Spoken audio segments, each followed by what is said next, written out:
चार धाम यात्रा को जाने वाले श्रद्धालुओं की भी मांग है और मांग ये कि चार धाम यात्रा के रूट पर जो होटल्स हैं, जो ढाबे हैं, उनकी सही पहचान पता होनी चाहिए। दावा तो ये कि चार धाम यात्रा पर ऐसे होटल्स और ऐसे भोजनालय हैं जिनके नाम से उनकी पहचान नहीं हो पाती, लेकिन उनके मालिक जो होते हैं वो गैर हिंदू होते हैं। और इसी आशंका को लेकर उत्तराखंड के सीएम पुष्कर सिंह धामी ने एक बड़ा ऐलान किया। ऐसे सभी संदिग्ध अवस्था में जुड़ी है, उन सबकी जांच वेरिफिकेशन होगा। अगर कहीं भी इस प्रकार की गलत जानकारियां पाई जाएं तो उनके खिलाफ कार्रवाई होगी। और इसी बयान के बाद जी न्यूज रिपोर्टर उस चार धाम यात्रा के रूट पर निकले जहां मुस्लिम नाम के साथ असली पहचान ना लिखने का दावा किया गया, और हमने किया चार धाम यात्रा पर कथित फर्जीवाड़े का रियलिटी चेक।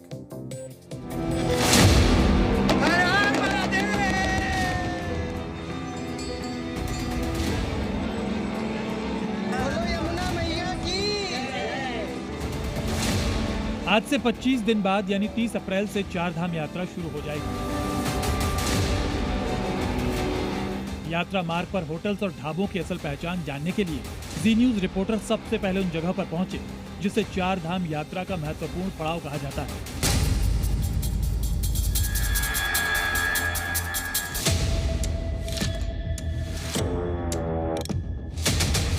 चार धाम यात्रा के श्रद्धालुओं का एक बड़ा हिस्सा दिल्ली हरिद्वार रूट से ही गुजरता है। जी न्यूज रिपोर्टर्स को अपनी तफ्तीश में सबसे पहले मिला new star hotel. Delhi Haridwar highway पर बने न्यू स्टार होटल पर जब हम पहुंचे तो हमने पेमेंट के लिए स्कैनर पूछा ताकि ये पता चल सके कि होटल का मालिक कौन है। इस होटल पर पेमेंट के लिए स्कैनर नहीं था, लेकिन स्टाफ से बातचीत में कुछ बातें शीशे की तरह साफ हो गई। ढाबे को चलाने वाले कौन है, क्या नाम है उनका? नाम तो उनका इंतजार भाई है, जिसका नाम मतलब ढाबा है, वो एग्रीमेंट के का नाम है। बातचीत से पता चला कि होटल के मालिक का नाम इंतजार हुसैन है, लेकिन होटल का नाम ऐसा है जिससे पता नहीं चलता कि मालिक हिंदू है या मुसलमान। आज के दौर में जब फल सब्जी वाले तक क्यूआर कोड रखते हैं, लेकिन होटल पर क्यूआर कोड नहीं था, जिससे शक पैदा हुआ क्या होटल मालिक अपनी पहचान छिपाना चाहता है।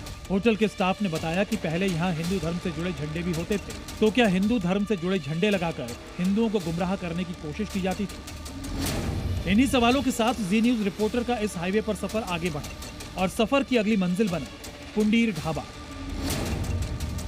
पुंडीर ढाबे में पहुंचकर हमने रियलिटी चेक के लिए स्कैनर मांगा तो स्कैनर मिला और स्कैन करने पर नाम आया बबली, जो होटल संचालक महावीर की पत्नी का नाम था। आप यहाँ पे इनके ढाबे पर अगर पहुँचेंगे और इस तरह से अगर स्कैन करेंगे तो आप देखिए कि इनका नाम बबली है, जो इसके ढाबे के संचालक हैं और उनके जरिए ही ढाबा संचालित हो रहा है।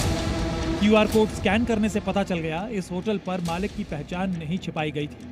होटल के मालिक ने बातचीत में बताया कि कई ग्राहक ऐसे भी आते हैं जो मालिक का नाम पूछते हैं ताकि उन्हें पता चल सके होटल में नॉनवेज तो नहीं बनता और खाना सात्विक या शुद्ध है या नहीं। जो ग्राहक आ रहे हैं वो क्या पूछते हैं? वो यही पूछते हैं भैया किन लोगों का है, कोई स्टाफ ऐसा तो न मोमडन वगैरह ज़्यादातर। तो कभी ऐसा भी होता कोई स्कैन करके जान लेते हो कि ये किसका ढाबा है? इसका अधिकतर ज़्यादा स्कैन ही करते हैं जी, ज़्यादा स्कैन ही करते हैं। फिर पूछते भी हैं, कुछ बात भी करते हैं, गाड़ी खड़ी करके वहाँ पे बात भी पूछते हैं हमसे कि भाई वो तो बात तो जाहिर हो जाता है हिंदू हैं कि मोमडन्स हैं। न्यू स्टार होटल पर सवाल खड़े हुए। पुंडीर ढाबे को कसौटी पर कसा गया तो वो खरा निकला।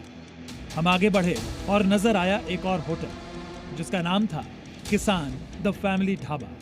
न्यू स्टार की तरह ये नाम भी कोई साफ संकेत नहीं दे रहा था, तो हमने दोबारा पेमेंट के लिए क्यूआर कोड मांगा।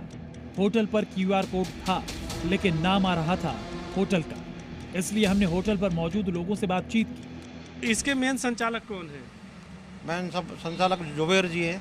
जो यहाँ पर खाने के लिए आते हैं वो लोग कुछ पूछते भी हैं आप लोगों से?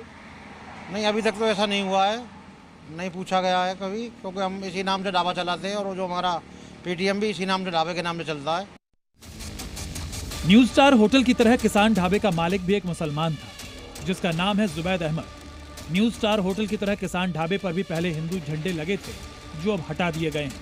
हमने रियलिटी चेक में जिन ढाबों और होटल्स की तफ्तीश की उनमें से कुछ ऐसे निकले जिनके मालिक तो मुसलमान थे, लेकिन उन्होंने नाम ऐसे रखे जो मुस्लिम होने की ओर इशारा नहीं देते। इसी वजह से सवाल उठ रहे हैं, नाम बदलने या पहचान छिपाने का मकसद क्या है? क्या ये नाम सिर्फ इत्तेफाक हैं या इनके पीछे कोई और मकसद है। रामानुज, हरिद्वार, जी मीडिया। तो चारधाम यात्रा के रूट पर हरिद्वार से पहले मुजफ्फरनगर और बागपत पड़ते हैं।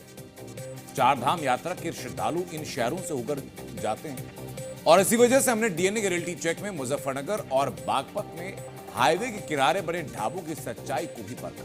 वहां क्या निकला देखिए।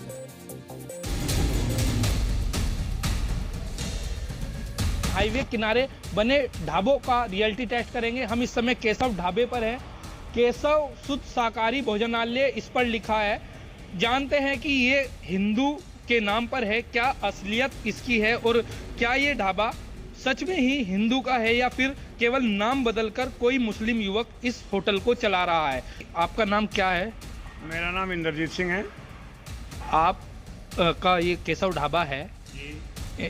आपने सुना भी होगा कि अब नाम बदलकर ढाबों को चलाया जा रहा है।